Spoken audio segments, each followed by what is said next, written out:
all stem cells are the same, and that's not the case. So the work that we've been doing for the last decade on bone marrow transplantation requires stem cells in order to reestablish the immune system once you've destroyed it. This is nothing like that. This is the first time that we're considering the use of mesenchymal stem cells in multiple sclerosis.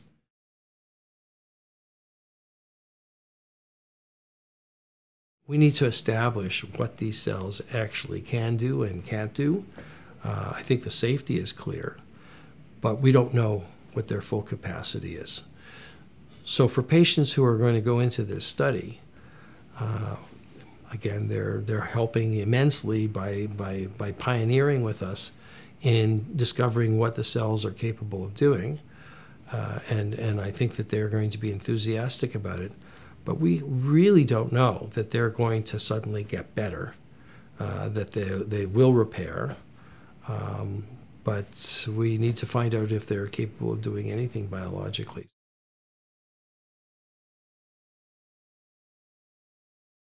We're doing the same study in Canada, or we intend to do the same study that we're doing everywhere else in the world. So this is an international combined effort so that we all adopt the same protocol. We derive the cells in a similar manner. We calculate the dose together in the same way, and we infuse it at time 0. We measure using the MRI and clinical evaluations at exactly the same times. And it's called a delayed crossover trial. So everybody who goes into this study will get cells, and they're going to get their own cells, but they won't know whether they're getting it at the beginning or at 6 months.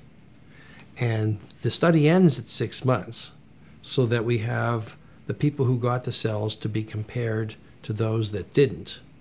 But then at 6 months, those that did not will get their cells, and we actually repeat the procedures for another 6 months so that the people who got their cells at the beginning will get a sham cell preparation at month 6, and at a year we'll be able to see whether or not there's some durability of whatever the response was that we saw.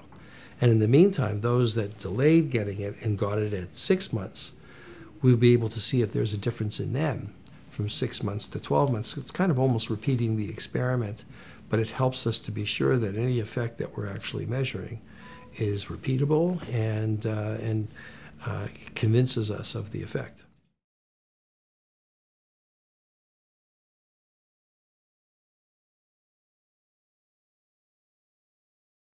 This type of study, as you could imagine, could only be done in very select centers around the world that have really the expertise in MS, coupled with the ability to have a good manufacturing process approved site that makes stem cells. And stem cell centers are extremely expensive to set up and can be quite complex to run.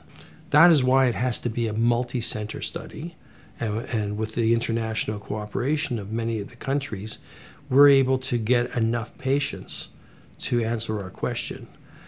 Right now, we are dependent mostly on the Europeans who've had this up and running, and they've already hit, in some cases, the maximum number of patients they can handle. Canada, in its 2 sites that has this facility, is really perched to make a huge contribution of 40 patients to a study that will have a maximum recruitment of 200 people. So you can see we're going to have a great impact on the study by contributing almost 25% of the patients that are needed. And so it's a great opportunity for the Canadians.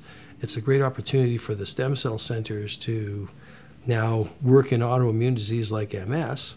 And then together with our colleagues around the world, we'll quickly get to an answer so that we can move to the next stage if in fact it's positive, and we can start repair trials.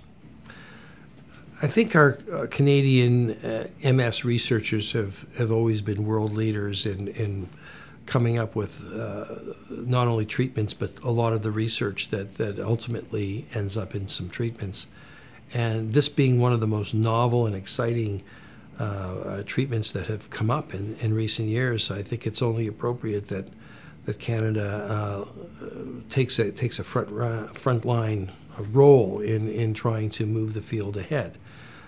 So we're obviously grateful not only to be able to get the funding, but also to have the patients who are willing to undergo these treatments and allow us to participate in this way. There are a number of stem cell centers throughout Canada that are starting to play a world-leading role in their areas, and now I think we can say MS is one of them.